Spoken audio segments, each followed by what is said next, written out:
welcome to another episode of Film Club, and this is the first episode of Film Club that I'm putting out in 2018, and this one's actually kind of a shocker.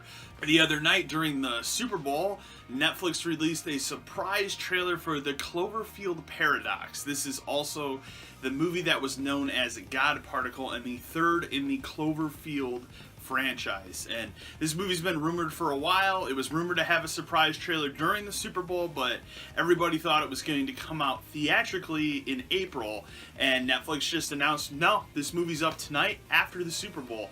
So, of course, I had to watch it. A little history on me and the Cloverfield franchise. I didn't care for the original Cloverfield. It actually made me sick. It's the only movie I've ever watched that made me physically ill. I went home that night and went to bed, and I actually threw up in my bed because I just was so dizzy after that movie because of the experience of everything with the shaky cam. And I normally genuinely like shaky cam movies and the hand cam movies when done good. And I thought that movie was done okay, but I didn't care for it for the fact that it made me sick. I can't watch it again because of that.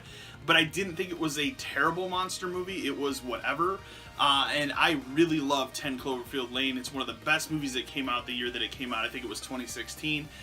John Goodman at the top of his craft in that movie. And it was just such a good slow burn thriller that also masqueraded as a Cloverfield movie. Love that movie to death. So I had high hopes going into Cloverfield Paradox as this would be yet another good Cloverfield movie. It's not a good movie. Before we jump into spoiler territory, and there'll be a lot of spoilers in this movie, I just want to let you guys know I'm not doing the thumbs up, thumbs down anymore. I decided after doing my Star Wars review last year that letter grades are a better way to go. It's more of a definitive answer, because a thumbs up or a thumbs down, you know, that can go one way or another, but a letter grade kind of feels like more of a definitive answer on if you should watch this film or not. Cloverfield Paradox is impossible to review without spoiling it, so just going to let you guys know ahead of time right now, my letter grade for this movie will be coming at the end of this review. But if you don't want to know any spoilers of it, just trust me when I tell you it's not a great movie. There's a reason why it came directly to Netflix. But if you're still curious, it's worth a watch. And go watch it and then come back and finish this review. But we're jumping into spoilers right now, so we'll go ahead and start. The interesting thing about Cloverfield Paradox is that it takes place roughly around the same time as the events of the original Cloverfield. It's tied directly into that movie, so it's a weird coincidence that 10 Cloverfield Lane exists in this same franchise, but that movie just seems like it's on its own path, whereas these two movies are directly linked to each other. Basically, it's a situation where the world's having energy problems, and they send up a group of astronauts to go up and find a new energy source through a particle accelerator. And the whole premise of this sounds absurd, and it is. It's really absurd. They're up there for over 2 years trying to get this damn thing to work, and the problem with it is they finally get it to work, but there's kind of this warning ahead of time. I actually appreciated the cameo from actor Donald Logue. You might know him as Harvey Bullock on the Gotham show, and he's on some other stuff. Excellent actor. He has a brief cameo in this movie, playing a crazy writer that's on a TV screen. He kind of gives out this warning of hey, if we start dicking around with this stuff, you're gonna unleash stuff from other universes and other dimensions that we don't want to see. And that's the whole premise, and that's my main problem with the Cloverfield Paradox is, much like the recent Alien movies and sci-fi in general, it's giving us too many explanations. In my science fiction and stuff that I like, I don't need explanations for every single thing that happens. And that's my one problem with these new Alien movies, is they are giving me explanations to where the xenomorphs came from, and I don't need those explanations. I don't go into those movies going, I wonder where xenomorphs came from. And it's the same problem in Cloverfield Paradox.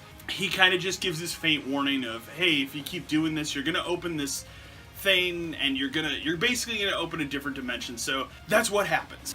And it starts off well enough. It starts off very interesting. There's some interesting body horror going on in this movie, but the problem is none of anything that they set up in this movie plays out good. It all plays out kind of poorly, and ideas that are started are just not finished or just not completed. And it becomes apparent by the third act of this movie, you can fully understand why it went direct to Netflix and it didn't go to a theater. And that's not to say that the acting's bad in this movie. I think the acting is actually one of the stronger points in this movie. This crew is made up of a bunch of different people from different nations, and they have their issues too, but they don't explore that enough. A problem I had with this film is that I honestly didn't give a shit about any character in the movie besides the main protagonist. Every other person, I didn't give a shit about. So when people start dropping like flies, I didn't really care if they died because I didn't really have a background to go on. And they didn't do a good job, or a job at all, of setting these characters up. The other problem I have with this movie is that, well, they are trapped in this secondary dimension. Basically what happens, and I'll explain here really quick, is they use the particle accelerator, it opens up some sort of door to a alternate dimension, and everything starts going wonky. They find a character that's infused into the walls of the ship, and they pull her out, and it's like a mirror version of the reality there. But when they're in that reality, they can't find the Earth because they're on the other side of the sun, and there's all crazy shit starts happening. They had these earthworms on the ship, and they somehow infect this dude.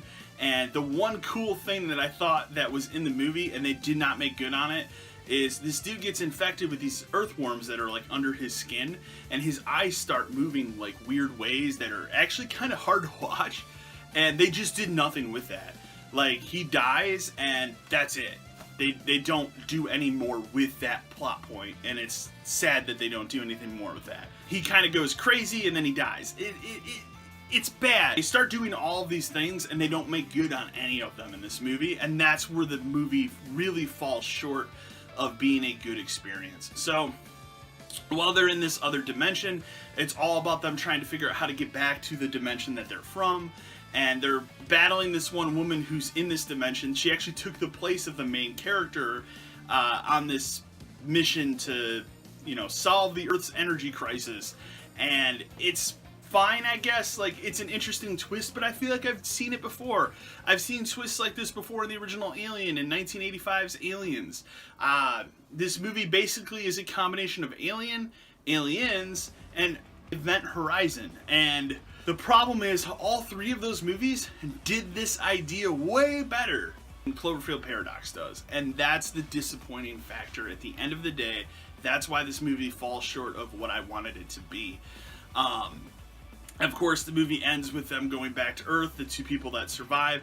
As they're heading back to Earth and they found their way back to their dimension, there's the giant Cloverfield monster kind of comes up from the clouds as they're entering the Earth's atmosphere, and that's the end of the movie. So that's basically, this movie is setting up why the Cloverfield monsters exist on Earth.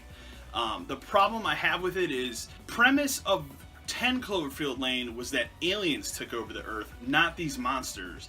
And this movie is all about the monster from the first movie, but I guess there's multiple monsters. I don't remember because it's been a long time since I've seen the original Cloverfield, and I'll never watch it again. I'm giving this movie a grade of a C- because I thought there were some cool things in it. I thought it was pretty well shot. Some of the special effects were good, other special effects were bad. I was really excited about the whole hand thing from the trailer they showed during the Super Bowl. It didn't really play out the way I wanted it to play out, unfortunately. It was kind of stupid in a way, and the special effects actually looked kind of bad at that part. It's worth a watch if you've seen the other Cloverfield movies and you want to, I guess, know the backstory of why these monsters exist. However, it's not a good movie.